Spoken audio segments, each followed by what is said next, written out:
I want you guys to mark your calendars and remember today, because this day is the day. This is the moment. And Terence Bud Crawford, he just planted the flag in that moment. It's the boxing revolution. Ain't paying your ass shit. Terence Crawford, widely considered one of the planet's top pound-for-pound fighters, has drawn a bold line in the sand, one nobody expected. He's made it unmistakably clear he's not handing over that $300,000 check, and he's certainly not offering apologies to anyone. For Bud, this fight goes far beyond cash or sanctioning fees. It's about principle, dignity, and respect. He's staring straight at the powers in charge, ready to gamble everything to show that his integrity, without question, isn't for sale. It's free! How you love that? $180,000 free. How much your belt cost? I wonder, how much your belt cost? Huh? I don't see no receipts on your belt. It's crazy. Y'all be having so much taxes on these belts. You got some nerves. It's crazy that you can sit up there and have all these belts. You know, you got the WBC silver, the WBA intern, the whatever belt y'all got, and you taxing these fighters every time they fight, and you claim that you for these fighters. You're not for these fighters. You probably worse than the promoters. But hey, I wish you the best, you know? I wish you the best, you and your company. Headlines erupted early this morning. Terence Crawford has been officially stripped of his WBC Super Middleweight Championship. But if you think this is some simple paperwork issue or a routine deadline slip, you're completely missing the bigger picture. This is outright rebellion. Crawford didn't merely lose the belt, he practically tossed it back in their faces with a fiery viral outburst that exposed the dark, greedy undercurrent of boxing politics. Mauricio, I appreciate you. Because everybody in the world know you was going for Canelo. You was mad that I beat Canelo. It's okay. It happens, you know? But if you a real fan of the sport, you would have, you know, said congratulations instead of having that little smirk on your face, all mad and pouting. But listen though, you should have took the money, and you should have been thankful and grateful that I was rocking your belt around as your champion. As your champion, the WBC champion. The undisputed champion at that. But you want to make it about you. You want to say, oh, well, you stripping me. Like, I've been stripped before. The IBF just stripped me when I was at 147. Doesn't matter. I'm still considered the undisputed champion. I'm still the champion in the division. Because you know why? The only belt that's recognizable as the champion is the ring belt, baby. That's the #1 belt in the division. That trumps all belts. To understand why Crawford is this enraged, you have to view the situation from the angle of the man who revoked the title, WBC President Mauricio Suleiman. From the WBC's standpoint, they insist they were actually doing Crawford a favor. Normally, when a fighter wins a major unification bout, the sanctioning bodies take a sizable percentage of the purse, usually around 3%. On a $50 million payday, that number becomes massive, easily soaring past $1 million just for the honor of competing for the green belt. Suleiman claims he pulled every string possible to help Crawford. He even stated publicly that the WBC agreed to cut the fee down to a mere 0.6%. In their eyes, asking for $300,000 from a $50 million purse was a steal, basically a friendly gesture. Suleiman waited by the phone, expecting gratitude or at least a wire transfer. Instead, he got nothing but silence. When the deadline came and went with no payment, Suleiman called it a slap in the face, insisting that Crawford's refusal wasn't just about the money. It was a direct, personal insult to the organization that had backed him.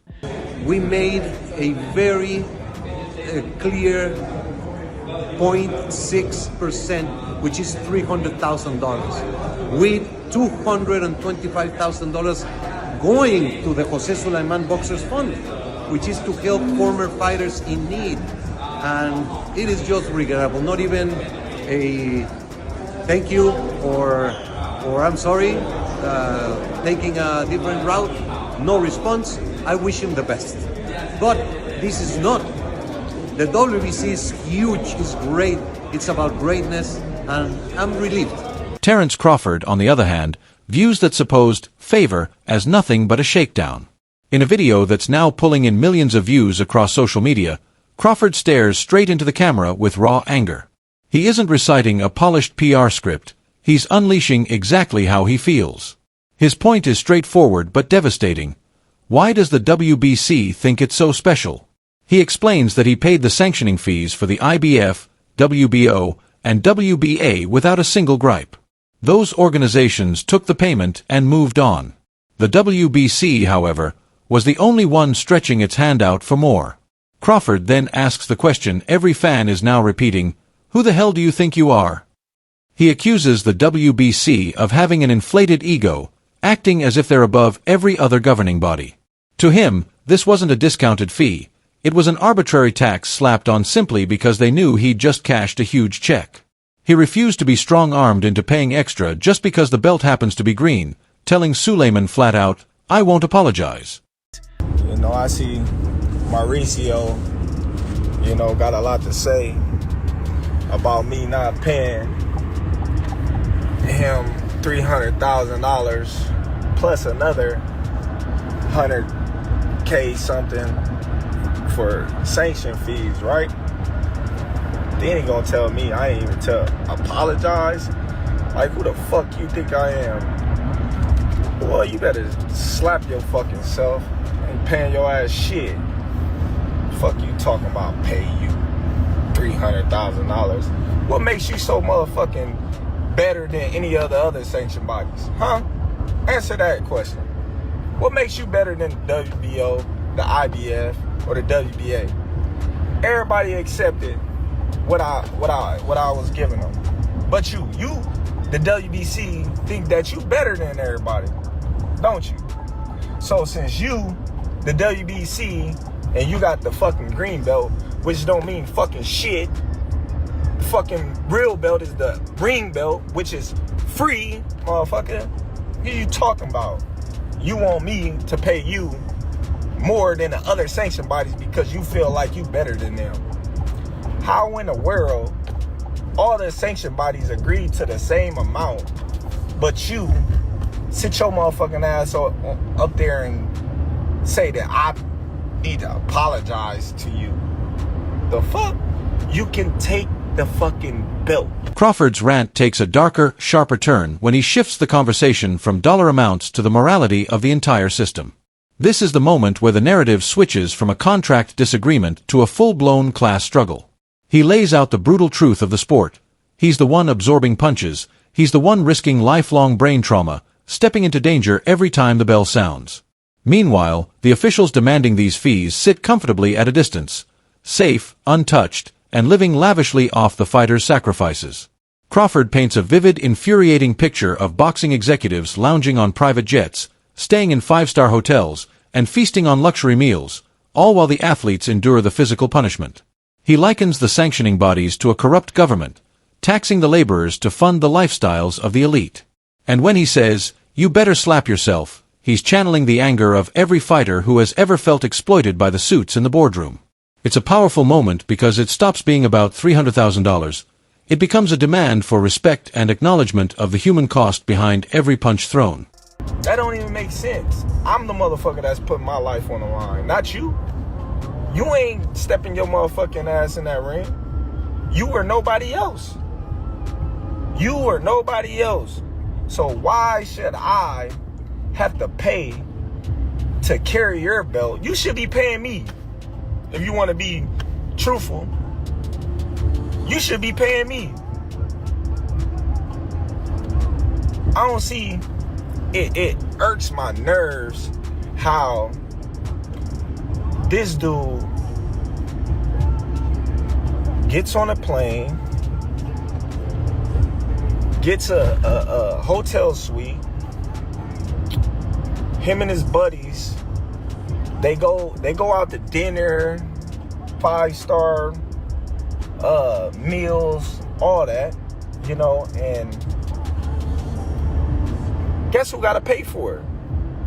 Us fighters. We paying for y'all to come out here, have the time of y'all life, stay in the best hotels of y'all life, and it's all done on our dime. It's done on our dime. Do that sound right to y'all? It's crazy, ain't it? We the one out there getting battered, knocked upside our head, and every time we step foot in the ring, we gotta pay them a sanction fee like they the government. We getting taxed. It's crazy. Perhaps the most damaging blow to the WBC in this entire saga is the way Crawford openly devalues their prized possession. For decades, the green belt has been sold as boxing's ultimate achievement, the trophy every fighter dreams of raising. Yet, in a 3-minute video, Crawford reduces it to a worthless trinket. He tells them to come and take it back, calling it nothing more than metal and leather that costs far too much to keep. He then shifts the spotlight to the only belt he believes truly matters, the Ring Magazine title. And his logic is hard to dispute. The ring belt represents lineage. It symbolizes being the undisputed best in the division. Most importantly, it doesn't come with sanctioning fees. By elevating the ring belt as the real mark of a champion, Crawford is sending a message to the entire sport. You don't have to pay the alphabet organizations to prove your greatness. It's a marketing disaster for the WBC, implying their validation isn't earned, it's bought.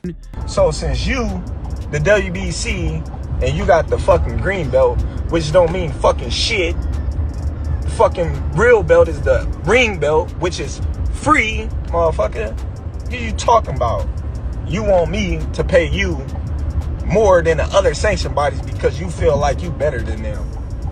How in the world all the sanction bodies agreed to the same amount, but you sit your motherfucking ass up there and say that I need to apologize to you?